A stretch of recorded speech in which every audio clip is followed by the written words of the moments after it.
kid, Mr. Fuckletugs or something? Snuggle hugs? That's the bastard. Yeah, I wouldn't get one of those. My friend Janet says theirs gets really hot. Is this Janet who thinks dogs have their own secret language? Yeah, the one that mistrusts the moon. 10 seconds, everybody! Not the best source of consumer advice, then. Don't blame me when it explodes. Going in 5, 4, 3... Good evening, I'm Jeremy Dawson. Our main headlines tonight. Destination unknown. At the end of Advance's first full week in office, we ask exactly who's leading this charge.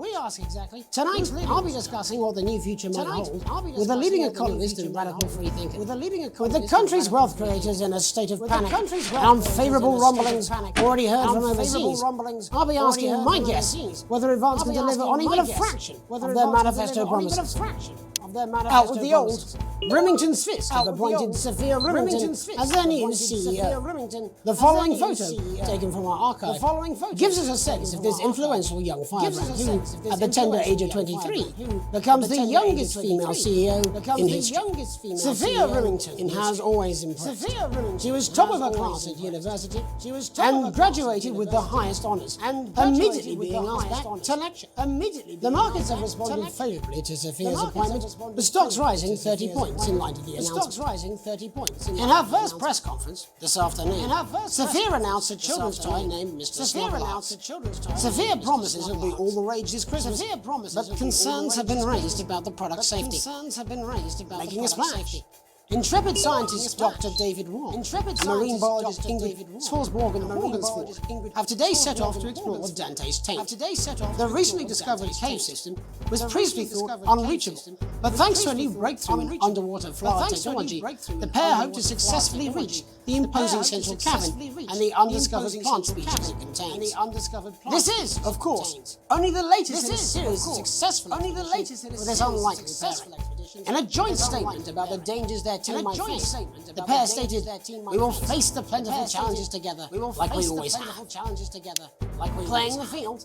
Rumours abound that sporting legend Johnny Hamsleeves is snapped leaving Bush, one of the capital's hottest clubs.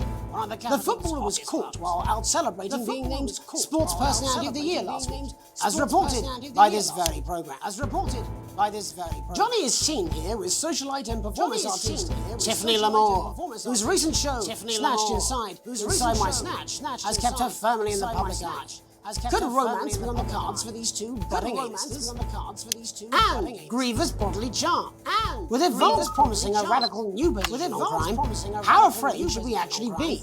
I'll be going live around the country to talk with people who've seen the criminal justice system from every perspective, with more and more people saying they're scared to walk the streets alone at night. Could this be exactly the right time for Advance's new approach? All that and Megan Wolf with a group of young actors already experiencing the positive side of the new Assets and Wealth Act firsthand. They'll be talking and performing later. That's all coming up on tonight's National News.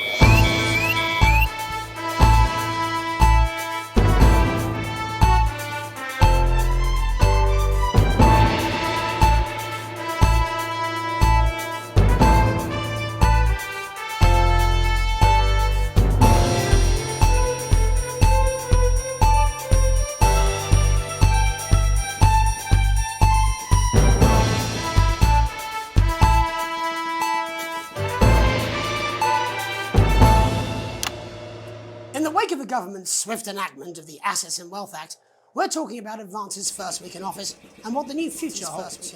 Joining me are Katie Brightman, a leading economist, and Alan James, author of Alan James is Right, A Free Man's Guide to Waking Up. Alan, the government certainly haven't dragged their heels on delivering some of the legislation they promised. But what does the Wealth Act mean for us? Nothing, Jeremy. We're still vassal slaves, we're just in prettier cages. A confident dismissal there.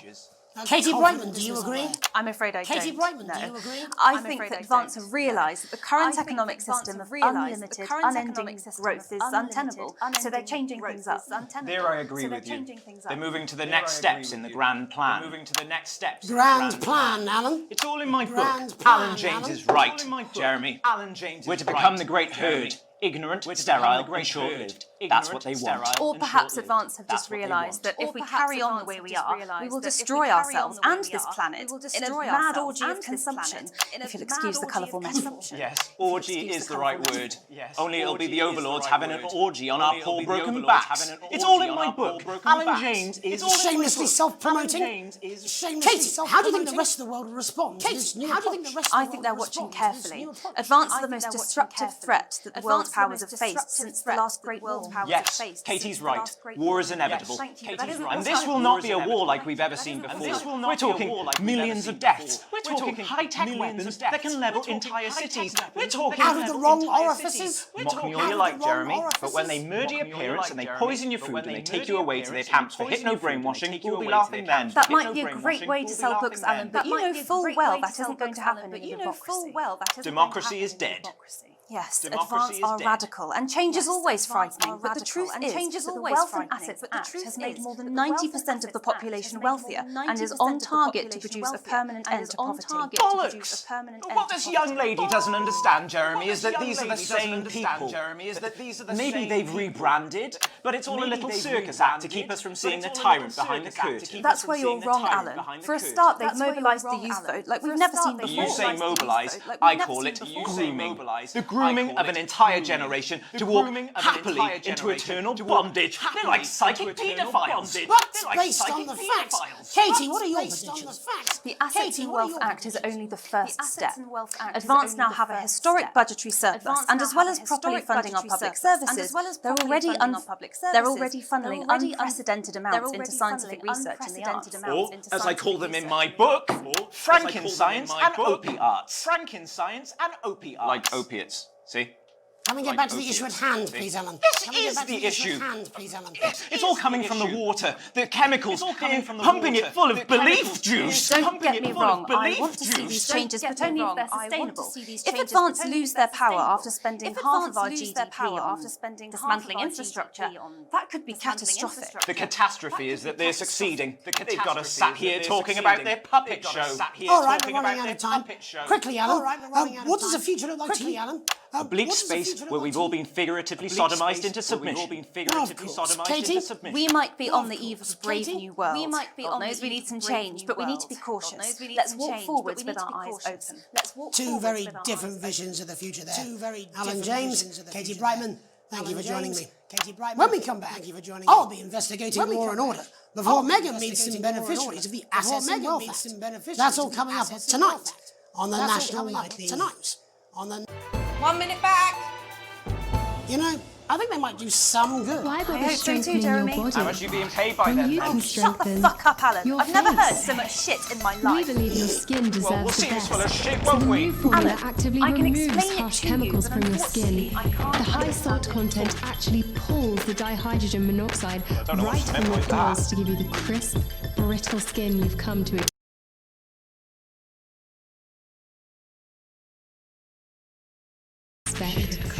New Jus de Cochon will revitalize the appearance of the strength of your face's skin. 41% of women we surveyed said they loved their visible flakes, and 7 out of 10 dentists recommend it. 10 seconds, everybody. Jus de Cochon, because we said so. 5, 4, 3. Welcome back. In our second segment, we're going to be taking a deep dive into the state of law and order in our country. Advance have already tasked what they are calling a solutions team to move this serious social problem to the top of the list. Tonight, we go behind the headlines to meet the people who live with the criminal justice system every day of their lives. First up, we have Gregory Judge, a lawyer who sees the problems close up on the front line. Can you hear me, Gregory? Yes, I've got you, Jeremy. Thanks for having me. What's it like on the front line of the hard face of the cold hand of justice? Well, as you can imagine, Jeremy, we are massively understaffed in this country. We're working every hour we can just to try and cope with the caseloads on our desks. Which must affect the quality of support you can offer. We can barely keep up with demand, Jeremy. There just simply isn't enough being done at a systemic level to relieve the problem. We need more support from ministers. We need more support from ministers. We need change at a structural level, I'm Jeremy. leaving, At a Greg. structural level. I'm Time, darling. leaving. It never is it? Time, darling. I'll be at my mother's. It never is it? Just hang I'll be at my on. mother's. Just hang on. The problem isn't a local one, Jeremy. It's nationwide. Jeremy, it's nationwide. I'm talking to Jeremy Dawson. Oh, have you mentioned your affairs? No. Oh, have you mentioned your Well, affairs? the affairs of the Justice Department that we should be concerned about. Hello, Mr. Donaldson. Hello, Mrs. Judge. Hello, Mr. We Donaldson. need. Hello, Mrs. Judge. We need legislation to relieve the pressure on our public. Sorry to interrupt the news, Mr. Donaldson. Can I have a moment to tell my husband I'm leaving? Can I have a moment to Yes, tell my husband I'm leaving? Totally understand. Yes. Quite the picture of a burdened legal sector there. Quite the picture of a Gregory Judge. Thank you for joining us. Gregory Judge. Next I'm joined by Police Chief Constable Bob Peel, a man with a very different perspective on our nation's crime. Do you think there's a problem with the system, Bob? Do you think there's a problem? I'm sure we all do, Jeremy. I'm sure we all long for a return to the days when you could safely walk the streets of your community at night, looking in through windows and generally enjoying your neighbours without the risk of being terrorised by some thug with a knife or cosh. So you feel the streets simply aren't safe anymore? Where have we gone wrong, Bob? Well, that's not a simple question, Jeremy, but I think it all comes down to moral decay.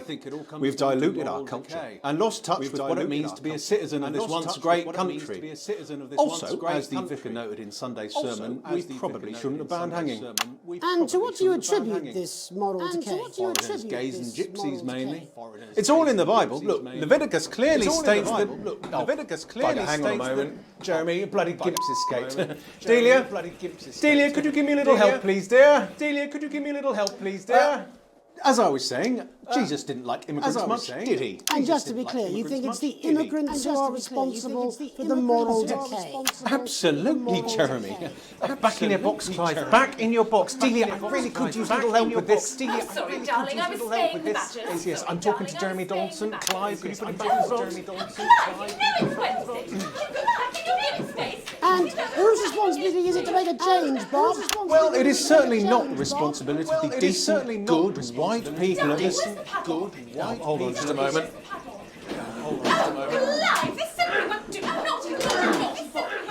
Clive, I am not having this again. Clive, I am not having this again. As I was saying, Jeremy, moral decay. Crime is the responsibility of the criminal. No one else. Look, everyone has a sob story, but we don't all end up as barbarians, do we? Look, when our daughter Alice comes home with an A-, does she go on a killing spree? No, she takes 3 of the pills and hides under the stairs like a normal child. Thank you, Bob. Bob Peel there. We're locking down the police's position on morality. And finally tonight, hopefully uninterrupted, it's time to get to the heart of the matter. Tony Dawson has recently been released from prison after serving 3 years for aggravated assault, burglary, and menacing a swap. He's agreed to talk to us today, which is also, I believe, his birthday. Many happy returns, Tony. Cheers, Jez. Call me Titwank Tony. Everybody else does. No, I'm not going to be doing that. Can you tell us what it's like in prison, Tony? Titwank Tony. Titwank Tony. Prison's a mixed bag. Structure's quite nice, but it's a constant battle against institutionalisation, as you can imagine.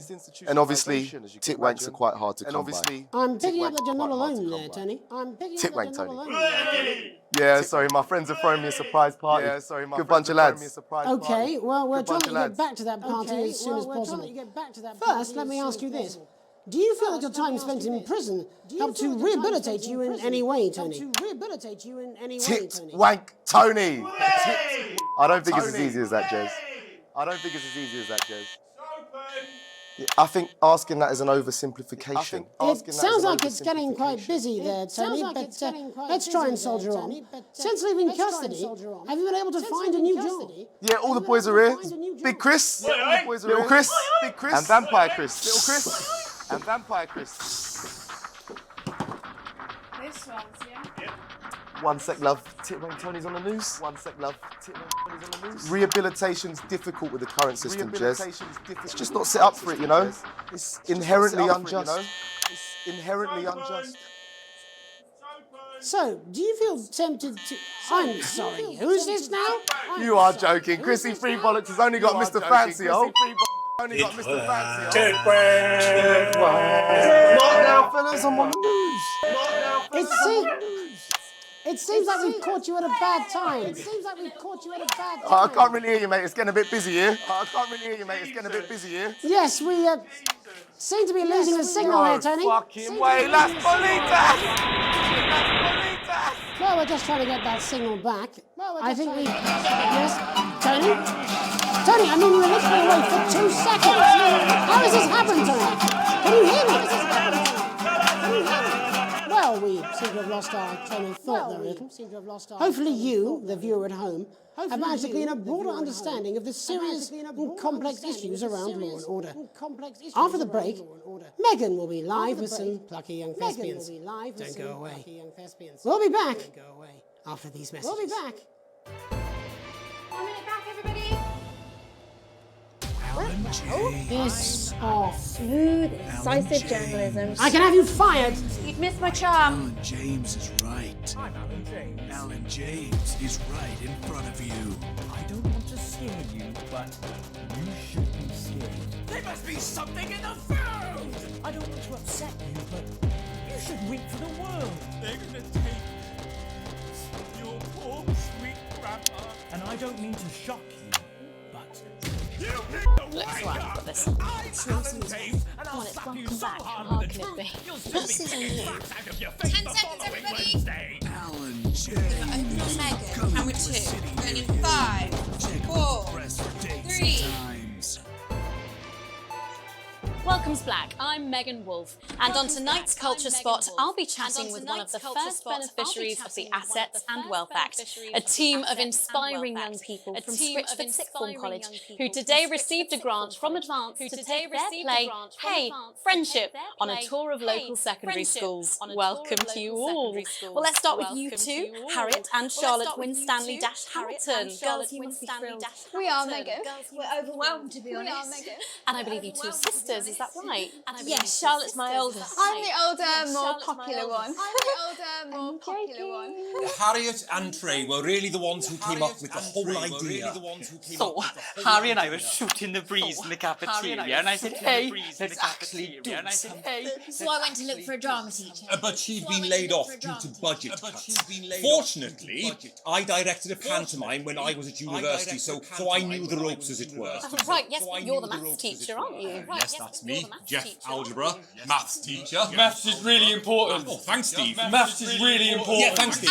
As is theatre. Yeah, thanks, It's Steve. one of the oldest art forms in history. Aristotle believed. I just think that when we travel around all these problem schools and the poor kids see us, they say, hey, I really want to be like those attractive kids.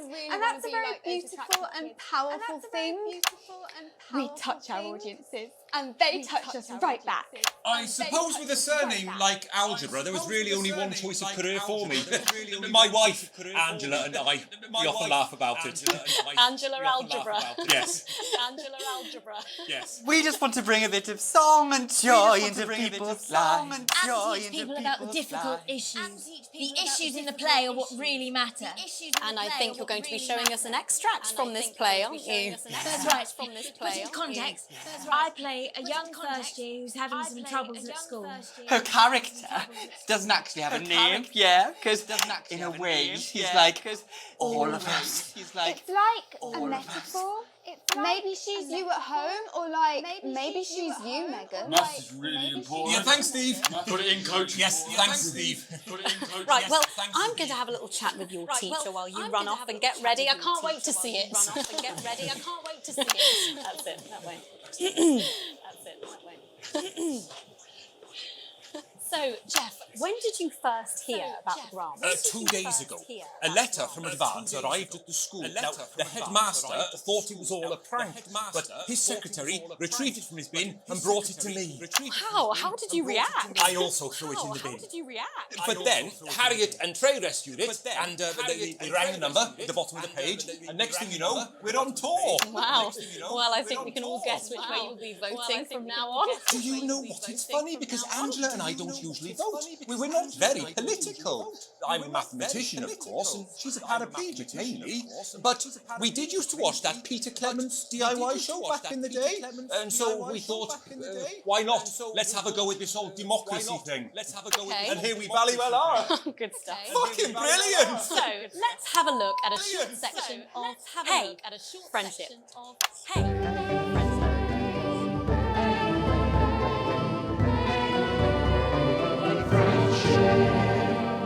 Dear Diary.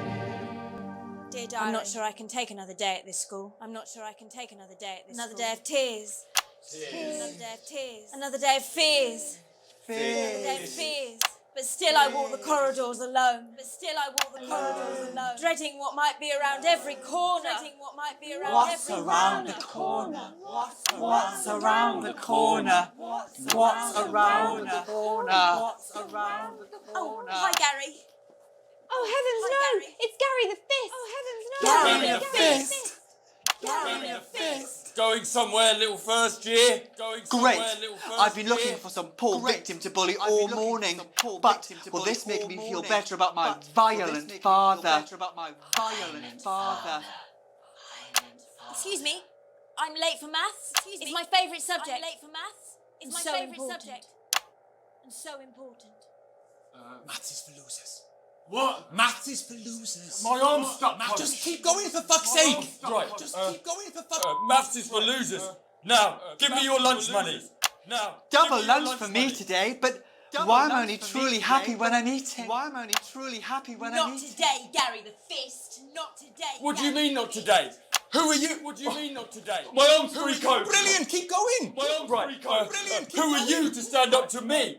I'm Gary the Fist. And you're just a sad little girl with two gay dads who's all alone. That's where you're wrong, Gary the Fist. These are my two new friends. Vanessa is captain of the netball team. And Blake owns a motorbike. Yeah. But I can't fight all three of you. And I don't have any friends of my own.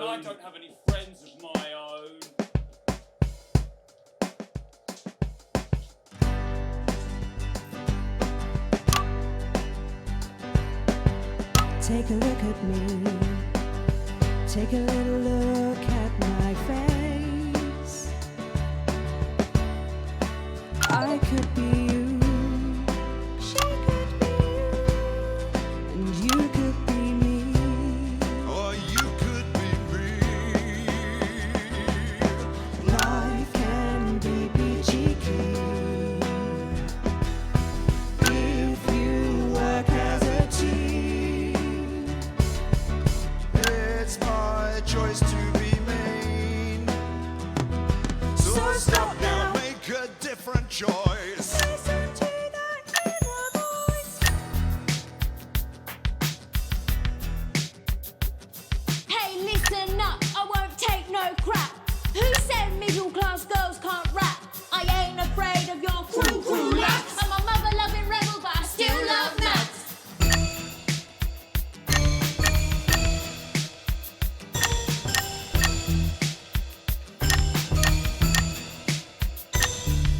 Hey, kids, I'm Gary the Fist. People think that folks like me probably shouldn't exist, but that's just prejudice, and I'd do better if you knew the way that I became Gary the Fist.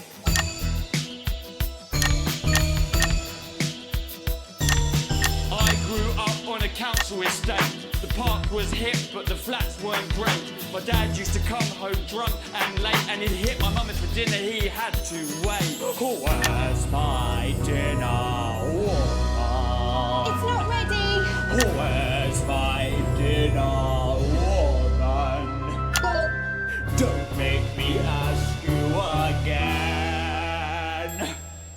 Hitting women is wrong. I guess life's pretty hard on a council estate. Life's pretty hard on a council estate. Life's pretty hard on a council estate. Life's pretty hard on a council estate. Life's pretty hard on a council estate. Life's pretty hard on a council estate. Life's pretty hard on a council estate. It's so damn hard on a council estate. Life can be peachy keen. Yeah. If just work as a team. It's your choice to be me. It's my choice. So stop now. Make a different choice. Listen to that inner voice. Friendship!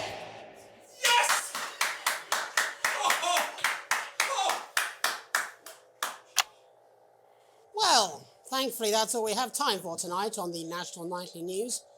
Join us tomorrow night for all the headlines from across the country. My name's Jeremy Donaldson. Have a peaceful night. And we're out. Oh, that was brilliant. What the literal fuck was that? I believe that was art. I believe